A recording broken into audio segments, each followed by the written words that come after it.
Last হচ্ছে সেই মারাত্মক ইয়ে হলো, তারপরে কোনো জল জমে না আমাদের ওখানে। মার বক্তব্য একটা বাড়ি, পুরোনো বাড়ি কেনা। মায়ের বক্তব্য হাইফাই, মায়ের বক্তব্য পাটুলি এবং রুবির মধ্যে কোনো একটা বাড়ি বা ফ্ল্যাট ওইসব জায়গায় কিনতে গেলে আমাদের কিডনি বেঁচে দিতে হবে। মা শুধু কিডনি নয়, আমাদেরকে ওই যে ইয়ে করতে হবে, ওই যে ব্যাংক না কি বলে, ঘরের আলমারি খুলে টাকা পড়ছে, ওয়াশিং মেশিন থেকে টাকা বেরোচ্ছে, এইসব করতে হবে আমাদের। ওইসব জায়গায় নাম লেখালে তবে হয়তো কিনতে পারবো। অনেকেরই ফ্ল্যাট থাকে, যাদের ওয়াশিং মেশিন টাকা থাকে তাদের থাকে, ওরকম তাহলে আমাদের করতে হবে। তুমি কি চাও মা?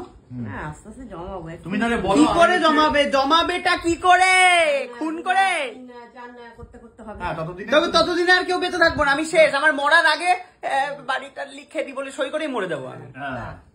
ততদিন না দরকার। আর নয়তো আর একটা উপায় আছে, মাথা গোজা জায়গা এখন থেকে আমরা চেষ্টা করি এই কুকু একটা পার্টি, যে কোনো একটা পার্টিতে, ঠিক আছে, পার্টিতে গেলেই মাল উঠবে পুরো।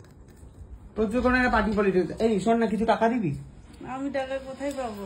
রোজগার করেছিস তো এত টাকা, কিছু টাকা দিবি কি? আমাদের টাকা দরকার একটু, তুই কি দিবি? টাকা নেই। শোন, আমি তোকে বলছি যে মেয়ের যে গয়নাগুলো জমিয়েছিস, বানিয়েছিস, যেগুলো এরোত্তার বাড়ি রেখে এসেছিস, ওই গয়নাগুলো বেচে কি কিছু টাকা আর্থিক সাহায্য করবি? ফিরিয়ে দেবো তোকে টাকা, তুই আগে বল সাহায্য করবি কিনা। হ্যাঁ সাহায্য করবো। করবি তো? দেখো তো দাদা ভাই, গয়না বেচে টাকা দেবে বলছে একজন, দেখো। এই জন্য তো কুকুর আজকে এত নাম ডাক। সত্যি দিবি? আজকে একজন আমাকে নিয়ে সেলফি তুলছে। তুই বল আগে টাকা দিবি কিনা। দেবো। কি কি কি কি দিবি তাহলে? মেয়ে সবকটা গয়নাই দিয়ে দিবি নাকি একটা দুটো? হ্যাঁ, যাতে মেলায় না হারিয়ে যায় ওই জন্য নাম লেখা কুকু। বলবি কি কত টাকা পেতে পারি ওই গয়না বেচে? কুকুর হাতে কি লেখা? কি রে বল। আরে গয়না বেচে কত হবে আমি কি করে বলবো? 1-1.5 লাখ হবে না? 1-1.5 লাখ টাকা আজকে অনেক বছরের গয়না, 4-5 বছর আগে করেছি। তাহলে পাবো না বলছিস 1.5 লাখ টাকাও? না হবে না। তুই 1 লাখ টাকা জোগাড় করতে করে দিতে পারবি লোন টোন নিয়ে রোত্তার থেকে? পারবি কি পারবি না? একটা লোনের ইয়ে হওয়ার কথা আছে কিন্তু এখনো স্যাংশন হয়। হলে তুই দিবি তো তাহলে ওই টাকাটা? দেবে বলেছে।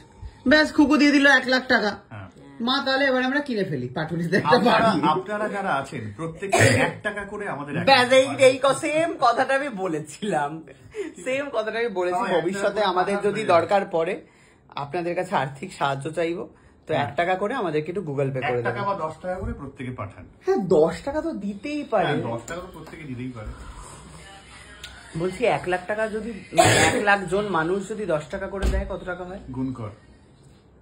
1 কোটি গুণ কর না। 10 কে হিসাব কর। আমি একসময় অঙ্কে 2 পেয়েছিলাম। অথচ তুমি সায়েন্সের স্টুডেন্ট। হ্যাঁ, ওই জন্য তো সায়েন্স নিয়ে পড়লাম না। যে অঙ্কে 2 পায় তার সায়েন্স পড়ার কিছু নেই। কিন্তু পড়ে তো তুমি সায়েন্স নিয়ে।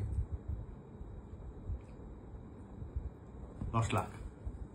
10 লাখ আপনার গাড়ি একটু বাড়াতে হয়। ঠিক আছে, আমরা এবার আপাতত বুঝতে পারছি না যে কি করব। মা বলছে বাড়ি, দাদা বলছে নয়াবাদ, আমি বলছি বারুইপুর। এবারে লেটস সি সুস্মিতা। এটা এই আলোচনা আমি বলে দিচ্ছি 1 মিনিট। এই আলোচনা কিন্তু অনেক প্রত্যেক বছরই হয়, ঠিক আছে? না না না না, কোনো প্রত্যেক বছর হয় না। প্রত্যেক বছরই না মা, হয় মা, প্রত্যেক বছর হয় না। প্রসবাই তো বাড়ির লোনই শোধ হলো না, এবারে আলোচনা কি করে হবে? এই হলো ব্যাপার। ঠিক আছে ও মা, দাদাই রাজি হয়ে গেছে বাচ্চা নিতে। মানে কি বলবো, আগে বাড়িটা হোক তারপরেই, তাই তো? গাছে কাঁঠাল পেতে এখানে বাড়ি বিক্রি করে ফেলবে, এখানে এই করে ফেলবে, এই করবে, তো যেটা আসবে সে কোথায় থাকবে? মাথার চাল না না, তার জন্য তো বাড়ি কিনবো আমরা। হোক, তবে চিন্তা করা যাবে।